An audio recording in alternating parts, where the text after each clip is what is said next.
হযরতে আইয়ুব আলাইহিস সালামের নাম আমরা সকলেই শুনেছি। এই আইয়ুব আলাইহিস সালামকে আল্লাহ পাক রব্বুল আলামিন পরীক্ষা নিয়েছেন। এই পরীক্ষা নেওয়ার আগে আল্লাহ পাক রব্বুল আলামিন আইয়ুব আলাইহিস সালামকে বিশাল বড় রাজত্ব দিয়েছিলেন। উনি রাজা ছিলেন, বাদশাহ ছিলেন, টাকা পয়সার কোনো অভাব ছিল না, ধন দৌলতেরও কোনো অভাব ছিল না, সন্তানাদিরও কোনো অভাব ছিল না, বিবিরও কোনো অভাব ছিল না। এরপরেও এই আইয়ুব আলাইহিস সালাম আল্লাহ পাক রব্বুল আলামিনকে ভুলে যান নাই। এত রাজত্ব পরিচালিত করছেন, এরপরেও সময় মতো আল্লাহ পাক রব্বুল আলামিনের হুকুম আহকাম সব কিছুই পালন করছেন। একদিন আল্লাহ পাক রব্বুল আলামিন ফেরেশতাদের সামনে হযরতে আইয়ুব আলাইহিস সালাম সম্পর্কে গর্ব করতেছেন যে, হে ফেরেশতারা, দেখো আমি আমার আইয়ুবকে দুনিয়ার সমস্ত রাজত্ব দান করেছি, টাকা পয়সা দিয়েছি, এত কিছু দেওয়ার পরেও সে আমাকে ভুলে নাই। আমার আইয়ুব তো আমার প্রেমে পাগল। তখন শয়তান আল্লাহ পাক রব্বুল আলামিনকে চ্যালেঞ্জ করে বসলো যে, হে আল্লাহ, আমি একটু আইয়ুবের পরীক্ষা নিতে চাই, দেখি আমি তাকে পরীক্ষা নেওয়ার পরও আইয়ুব আপনার কথা মনে রাখে নাকি আপনাকে ভুলে যায়। আল্লাহ পাক রব্বুল আলামিন বললেন, হে শয়তান, তুমি যত চেষ্টাই করো না কেন আমার আইয়ুবকে আমার থেকে তুমি দূরে সরাতে পারবে না। কিন্তু শয়তান চ্যালেঞ্জ করে বসলো। আল্লাহ পাক রব্বুল আলামিন তাকে অনুমতি দিয়ে দিল, যাও তুমি চেষ্টা করে দেখতে পারো। মুহতারাম হাজিরিন, আইয়ুব আলাইহিস সালামকে আল্লাহ পাক রব্বুল আলামিন বিশাল রাজত্ব দান করেছিলেন। শয়তান হযরতে আইয়ুব আলাইহিস সালামকে পরীক্ষা নেওয়ার জন্য প্রথমেই তার সম্পদের মধ্যে আক্রমণ করল। হযরতে আইয়ুব আলাইহিস সালামের অসংখ্য অগণিত উটের বহর ছিল, ঘোড়ার বহর ছিল, গরু গাভীর বহর ছিল। একদিন রাতের বেলা শয়তান আগুন লাগিয়ে সমস্ত ঘোড়াগুলাকে, সমস্ত উটগুলাকে মেরে ফেলল। লোকেরা যখন আইয়ুব আলাইহিস সালামের কাছে বলল, আল্লাহর পয়গম্বর আইয়ুব, আগুন লেগে সমস্ত উট বকরি দুম্বা যা কিছু ছিল সমস্ত প্রাণীগুলা মারা গিয়েছে। আইয়ুব আলাইহিস সালাম ডাক দিয়ে বলে, আল্লাহ পাক রব্বুল আলামিন আমাকে এই সমস্ত প্রাণীগুলাকে দান করেছিলেন। আল্লাহ পাক রব্বুল আলামিনের জিনিস আল্লাহ পাক রব্বুল আলামিন নিয়ে গেছে, এইখানে আমার মন খারাপ করার মতো কিছু নাই। সুবহানাল্লাহ। দেখেন, গরু গাবি যা ছিল সব পুরা মেরে ফেলাইছে, কিন্তু এরপরেও কি বলতেছে যে আমার এখানে মন খারাপ করার কিছু নাই, আল্লাহর জিনিস আল্লাহ নিয়ে গেছে। আর আমাদের জন্য যদি একটা মুরগিও মারা যায়, আমরা 3 দিন না খাইয়া থাকি যে হায় হায় আমার মুরগিটা মরে গেছে, ঠিক না? আফসোসের শেষ থাকে না যে আমার গাবিটা মরে গেছে, আফসোসের শেষ থাকে না যে আমার বাছুরটা মারা গেছে। অথচ শত শত উট, শত শত গরু একেবারে পুরা মেরে ফেলছে, এরপরে বলতেছে কি যে আমার এইখানে মন খারাপ করার কিছু নাই। দেখলো যে প্রথম পরীক্ষায় হযরত আইয়ুব আলাইহিস সালাম পাশ করে গেছে। শুরু হয়ে গেল দ্বিতীয় পরীক্ষা। হযরত আইয়ুব আলাইহিস সালাম, এই যে আমরা ধান লাগাইছি, অনেকের ঘরে শুধুমাত্র আর 1 মাস খাওয়া যাবে এরকম ধান বা চাউল আছে। কারণ কি, যে জ্যৈষ্ঠী মাস আসছে, আমরা নতুন ধান পাবো, ওই ধান ভাঙাই আবার নতুন ধানের চাউল খাবো। তার কারণে বেশি যে ধানগুলো ছিল ওইগুলো সব আমরা কী করে দিছি, বিক্রি করে দিছি। আচ্ছা বলেন, এখন যদি এই যে ধানগুলো লাগাইছে এগুলো যদি নষ্ট হয়ে যায়, যদি পুড়া যায়, বৃষ্টি আইসা শিল বৃষ্টি পড়ে যদি সব নষ্ট হয়ে যায়, আমাদের খাবারের কি অবস্থা হবে বুঝেন? হ্যাঁ, আমরা পেরেশানির মধ্যে পড়বো কিনা? মুহতারাম হাজিরিন, হযরত আইয়ুব আলাইহিস সালামের ওই সময় উনি ক্ষেতকে ক্ষেত মানে ফসল আবাদ করেছে। একদিন রাতের বেলা শয়তান গিয়ে সমস্ত ক্ষেতগুলাকে আগুন জ্বালায় পুড়িয়ে দিছে। এই খবর যখন হযরত আইয়ুব আলাইহিস সালামের কাছে আসলো, হে নবী আইয়ুব, সমস্ত ফসলগুলা তো আগুনে পুড়ে ছাই হয়ে গেছে, আমরা খাবো কি? আইয়ুব আলাইহিস সালাম ডাক দিয়ে বলে, ফসল নষ্ট হয়ে গেছে, সমস্যা নাই, আল্লাহ পাক রব্বুল আলামিন ফসল দিয়েছিলেন, আল্লাহ পাক রব্বুল আলামিন নিয়ে গেছে, এইখানে মন খারাপ করার কিছু নাই। ওই যে আমি তোমাদের জন্য 3 বছর খাওয়া যাবে এরকম কিছু সম্পদ আমি গুদামজাত করে একটা খাদ্য গুদামের মধ্যে সঞ্চিত করে রেখেছি। এই কথা শয়তান জানার পরে ওই গুদামের মধ্যে আগুন লাগিয়ে ওই গুদামটাও আগুনে পুড়ে ছারখার করে দিল। খাওয়ার মতো তাদের কাছে আর কোনো ফসল রইল না। এরপরেও হযরত আইয়ুব আলাইহিস সালাম আল্লাহ পাক রব্বুল আলামিনের উপর মনক্ষুণ্ণ হন নাই, আল্লাহ পাক রব্বুল আলামিনের প্রতি অসন্তুষ্ট হন নাই। ইবলিস দেখে এইভাবে সম্পদ নষ্ট করে হযরতে আইয়ুব আলাইহিস সালামকে টলানো যাবে না। কি করলো হযরতে আইয়ুব আলাইহিস সালামের 7 জন সন্তান ছিল, দেয়ালের পাশে বসে খেলা করতেছে। শয়তান এই 7 জন সন্তানকেই দেয়াল ফেলে দিয়ে, দেয়াল চাপা দিয়ে একসাথে 7 জন সন্তানকে মেরে ফেললো। আমাদের একটা সন্তান যদি দুনিয়া থেকে বিদায় নিয়ে চলে যায়, তাহলে আমরা বুক চাপড়িয়ে, গাল চাপড়িয়ে হা হুতাশ করতে থাকি, কান্না করতে থাকি। অথচ হযরতে আইয়ুব আলাইহিস সালামের 7 জন সন্তান একসাথে এট এ টাইমে মৃত্যুবরণ করেছে। এরপরেও হযরতে আইয়ুব আলাইহিস সালাম আল্লাহ পাক রব্বুল আলামিনের প্রতি মনক্ষুণ্ণ হন নাই। সুবহানাল্লাহ। মুহতারাম হাজিরিন, দেখা গেল সন্তান কেড়ে নিয়েও হযরতে আইয়ুব আলাইহিস সালামকে টলানো যাচ্ছে না। এইবার ওই ইবলিস হযরতে আইয়ুব আলাইহিস সালামের শরীরের মধ্যে বিভিন্ন রোগ বালাই দেওয়া শুরু করলো। আপনারা সকলেই জানেন হযরতে আইয়ুব আলাইহিস সালামের শরীরের মধ্যে পোকা লেগে গিয়েছিল। আইয়ুব আলাইহিস সালামের শরীরের মধ্যে প্রথমে ফুসকার মতো উঠলো, এইগুলোর থেকে পুষ পড়া শুরু করলো। একটা সময় এই শরীর থেকে দুর্গন্ধ বের হওয়া শুরু হলো। তার রাজত্ব ছিল, রাজত্ব চলে গেল, সমস্ত কিছু শেষ হয়ে গেল।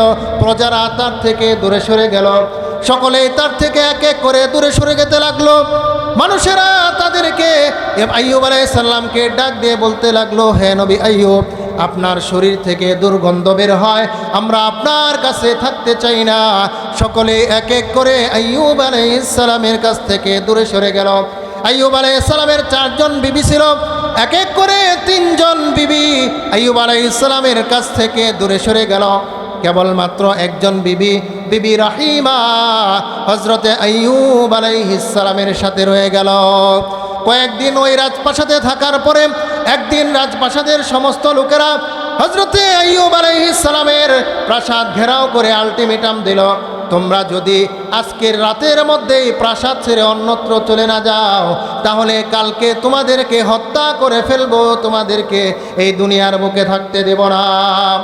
হযরতে বিবি রাহিমা ওই সময়ের বিশ্ব সুন্দরী একজন মহিলা ছিল, তাকে ডাক দিয়ে বলল, রাহিমা, তুমি যদি তোমার স্বামীকে নিয়ে এখান থেকে চলে না যাও, তাহলে তোমার ইজ্জতের উপরেও আমরা হামলা করব। সকল বিবিরা চলে গেছে, কেবলমাত্র বিবি রাহিমা স্বামীর এই বিপদের সময়ে স্বামীকে রেখে অন্যত্র চলে যান নাই। বিবিকে ডাক দিয়ে বলে, আইয়ুব আলাইহিস সালাম, হে বিবি, সকলেই ছেড়ে আমাকে চলে গেল, তুমি কেন চলে গেলে না? বিবি ডাক দিয়ে বলে, স্বামী, আমি আপনার সুখের সময়ও আপনার সাথে ছিলাম, এখন যেহেতু আপনার দুঃখের সময় হয়েছে, এই দুঃখের সময়ে আমি আপনাকে ছেড়ে যাব না।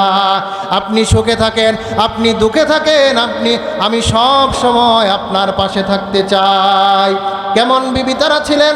জানে তার স্বামীর শরীর থেকে গন্ধ বের হইতেছে, পোকায় ধরে গেছে, সমস্ত শরীর পোকায় খাইতেছে, এরপরেও স্বামীকে ছেড়ে যাওয়ার কথা চিন্তাও তারা মাথার মধ্যে আনে নাই।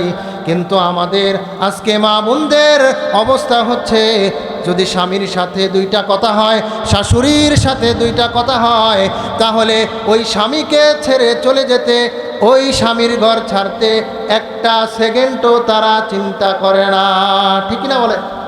সংসারের মধ্যে মনোমালিন্য হইতেই পারে, স্বামী স্ত্রীর মধ্যে কথা কাটাকাটি হইতেই পারে, স্বামী স্ত্রীর মধ্যে বা শ্বশুর এবং বউয়ের মধ্যে মনোমালিন্য হইতেই পারে, কিন্তু দেখা যায় এই ছোট্ট বিষয়গুলোকে কেন্দ্র করে আজকে অহরহ সংসার নষ্ট হইতেছে।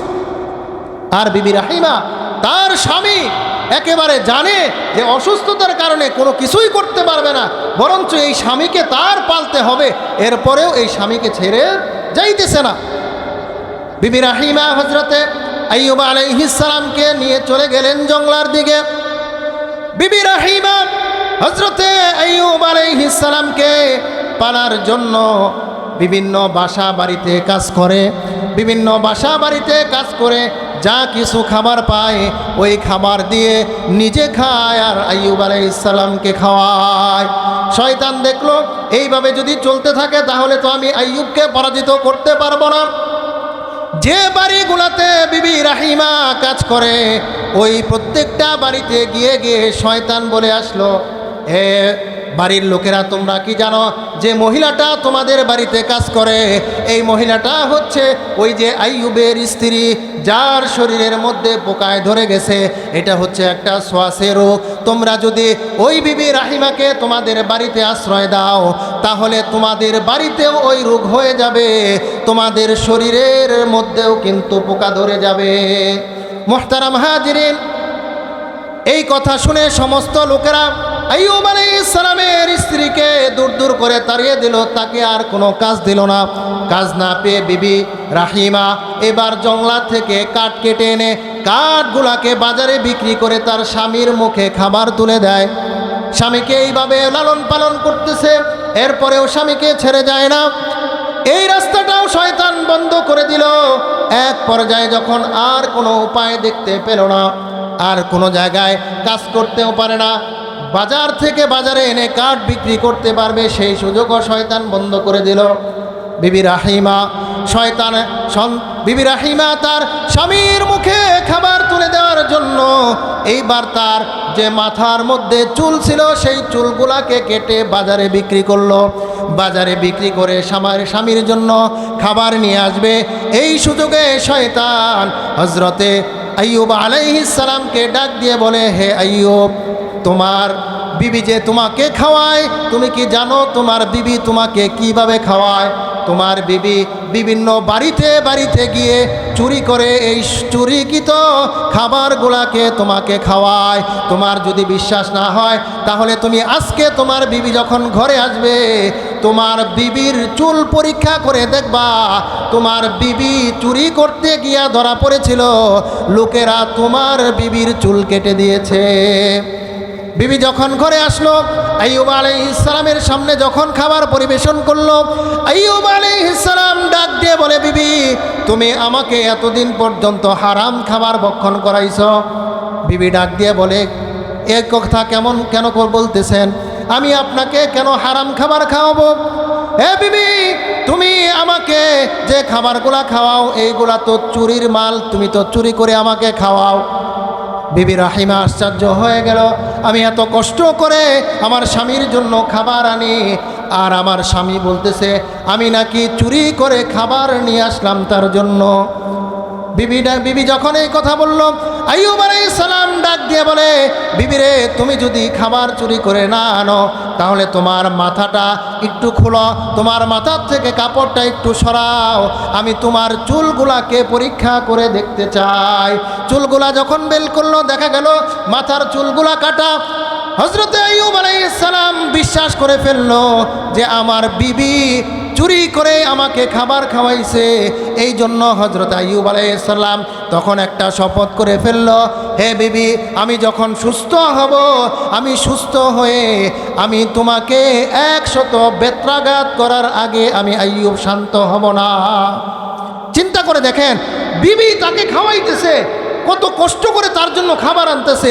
এই সময় স্বামী যদি বলে যে আমি সুস্থ হয়ে নেই তাহলে তোমাকে সুস্থ হওয়ার পরে তোমাকে আমি 100 বেত্রাঘাত করব।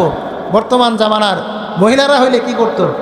এত কষ্ট করে তোমারে খাওয়াইতেছি, তুমি অসুস্থ, আমার জীবন তেজপাতা করে তোমারে খাওয়াইতেছি, তুমি সুস্থ হইয়া আবার 100 বেত্রাঘাত করার ভয় দেখাও, বুড্ডার মধ্যে মারা দিয়ে একবারে আগে মেরে ফেলিত, ঠিক না? যে তোমার আর সুস্থ হওয়ার দরকার নাই, তুমি আগেই মারা যাও। অথচ ওই সময় বিবি রাহিমা কি বলে, এইটা আমাদের মা বোনদের জন্য একটা সবক। তিনি বিবি রাহিমা তার স্বামীকে ডাক দিয়ে বলতেছে, হে স্বামী, আপনি যদি সুস্থ হওয়ার পরে আমাকে 100 দুর্রা মেরে আপনি যদি খুশি থাকেন আর আমি যদি আমার সেই দুর্রা খেয়ে আমার যদি মৃত্যুবরণ হয়, আমি আল্লাহ পাক রব্বুল আলামিনের কাছে বলতে পারবো যে হে আল্লাহ, আমার স্বামীর আঘাতে আমার মৃত্যু হয়েছে, এরপরেও আমি আমার স্বামীকে ছেড়ে যাই না। সুবহানাল্লাহি ওয়া বিহামদিহি। তাহলে তারা স্বামীকে কেমন মহাব্বত করতেন যে স্বামী তাকে মারবে এটা জেনেও স্বামীকে ছেড়ে যাইতেছেন না। আল্লাহ পাক রব্বুল আলামিন সাথে সাথে জিবরাইল আমিনকে পাঠিয়ে দিলেন, হে বন্ধু, আপনি তো ভুল করে ফেলছেন। আপনার স্ত্রী আপনার জন্য কষ্ট করে খাবার জোগাড় করেছে, সে বাড়িতে বাড়িতে কাজ করেছে, জঙ্গলার থেকে কাঠ কেটে সেগুলা বাজারে বিক্রি করে আপনার জন্য খাবারের ব্যবস্থা করেছে। আজকে যখন সে কোথাও কাজ পায় নাই, তার চুল বিক্রি করে আপনার জন্য খাবার কিনে আনছে। আর ওই যে শয়তান আপনার কাছে খবর দিছে যে আপনার বিবি বিভিন্ন জায়গায় চুরি করে আপনার জন্য খাবার নিয়ে আসে, এই জন্য তার চুল কেটে দিছে। বিষয়টা তো আসলে এরকম নয়। বিষয়টা তো হচ্ছে যে আপনার বিবি আপনাকে এত মহব্বত করে যে আপনার জন্য তার জীবন দিয়ে দিতে প্রস্তুত, তারপরেও আপনাকে ছেড়ে যেতে রাজি না।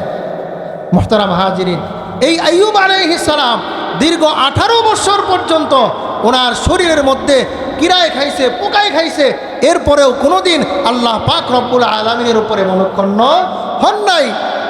মুহতারাম হাজিরিন, 18 বছর পার হয়ে গেছে।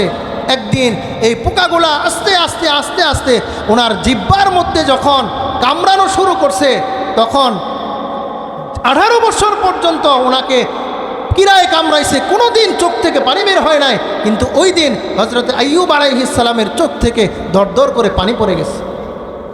আল্লাহ পাক রব্বুল আলামিন জিবরাইল আমিনকে পাঠিয়ে দিলেন, আমার বন্ধুকে জিজ্ঞেস করো, হে আইয়ুব, 18 বছর পর্যন্ত তোমাকে কিরায় কামড়াইলো, কোনো দিন তুমি কাঁদলা না, আজকে কেন তোমার চোখে পানি? হযরত আইয়ুব আলাইহিস সালাম ডাক দিয়ে বলে, জিবরাইল, এই 18 বছর পর্যন্ত কিরায় আমাকে কামড়াইছে, আমার শরীরের সমস্ত অঙ্গ প্রত্যঙ্গকে ফেলছে, কিন্তু আমার জিহ্বাটা ভালো ছিল। যখনই আমার শরীরের মধ্যে ওই কীট পতঙ্গগুলা কামড়ানো শুরু করেছে, আমি আল্লাহ পাক রব্বুল আলামিনের জিকির আমার জিহ্বার মাধ্যমে করা শুরু করেছি। যখনই আমি আল্লাহ পাক রব্বুল আলামিনের জিকির আমার জবানের মাধ্যমে করা শুরু করেছি, তখন আমার শরীরের মধ্যে যত কিরায় কামড়াইছে, ওই কিরার কোনো কষ্ট আমার অন্তরের মধ্যে লাগে নাই। কিন্তু আমি আজকে যখন আমার জিহ্বার মধ্যে ওই কিরাগুলা কামড়ানো শুরু করলো, আমার অন্তরের মধ্যে একটা চিন্তা আসলো, এতদিন পর্যন্ত তো আমি আমার জিহ্বা দিয়ে আল্লাহ পাক রব্বুল আলামিনের জিকির করতাম, আমার শরীরের সকল ব্যথাগুলাকে আমি ভুলে যাইতাম। আজকে যদি আমার জিহ্বাটাও এই কিরায় খেয়ে ফেলে, তাহলে আমি কোন মুখ দিয়ে আল্লাহ পাক রব্বুল আলামিনকে ডাকবো? তারা আল্লাহ পাক রব্বুল আলামিনকে ডাকার জন্য কত পেরেশান ছিলেন। অথচ আমরা এমনও মুসলমান রয়েছি, দিনের পর দিন যাইতেছে, মাসের পর মাস যাইতেছে, বছরের পর বছর যাইতেছে, আল্লাহ পাক রব্বুল আলামিনকে একটা বারের জন্য আল্লাহ বলে ডাক দেই না। আল্লাহ পাক রব্বুল আলামিন হযরতে জিবরাইল আমিনের মাধ্যমে আদেশ জারি করে দিলেন, হে আইয়ুব, আমি তোমার প্রতি সন্তুষ্ট হয়ে গেছি, তুমি তোমার পায়ের গোড়ালি দ্বারা মাটির মধ্যে আঘাত করো, সেইখান থেকে পানি বের হবে, সেই পানি দ্বারা তুমি গোসল করো। তোমার এতদিনের যে অসুস্থতা ছিল, এই পানি দ্বারা গোসল করার সাথে সাথে তোমার অসুস্থতা দূর হয়ে যাবে। দেখা গেল মাটির মধ্যে পায়ের গোড়ালি দ্বারা আঘাত করলেন, ওইখান থেকে পানি বের হইল। ওই পানি দ্বারা শরীরটা ধোয়ার সাথে সাথে আগে যেই পরিমাণ সুন্দর ছিলেন, এর থেকেও কয়েক গুণ সুন্দর আইয়ুব আলাইহিস সালাম হয়ে গেলেন। তাহলে কত পরীক্ষা নিয়েছেন, 18 বছর পর্যন্ত কষ্ট করেছেন, এরপরেও আল্লাহ পাক রব্বুল আলামিনকে ভুলে যান নাই। তাহলে তাদের সম্পদ নষ্ট হয়ে গেছে, সন্তান নিয়ে গেছে, সমস্ত মাল সমস্ত কিছু পুরে ছারখার হয়ে গেছে, এত পরীক্ষা ওনাদের জীবনে আসছে, এরপরেও তারা আল্লাহ পাক রব্বুল আলামিনকে ভুলেন নাই, পরীক্ষায় পাশ করেছে। এজন্যই আল্লাহ পাক রব্বুল আলামিন তাদের জন্য জান্নাতের ব্যবস্থা করে রাখছে। তো আমরাও যদি এরকম জান্নাতে যেতে চাই, আমাদের সামনেও এরকম পরীক্ষা আসবে, আমরাও যদি পরীক্ষায় পাশ করতে পারি, তাহলেই কেবলমাত্র আল্লাহ পাক রব্বুল আলামিন আমাদেরকে জান্নাত দান করবেন। যখনই পরীক্ষা আসবে, তখনই আমাদের ধৈর্য ধারণ করতে হবে। ধৈর্য ধারণ করে সব কিছু আল্লাহ পাক রব্বুল আলামিনের উপর ছেড়ে দিয়ে, যে হে আল্লাহ, আপনি আমাকে যে হালতেই রাখেন, ওই হালতেই আমি আপনার উপর রাজি। আপনি আমাকে পরীক্ষা যাই নেন, আমি সকল পরীক্ষায় পাশ করব ইনশাআল্লাহ। এই মন মানসিকতা যদি আমাদের মধ্যে থাকে, তাহলে শয়তান আমাদের কখনো কাবু করতে পারবে না।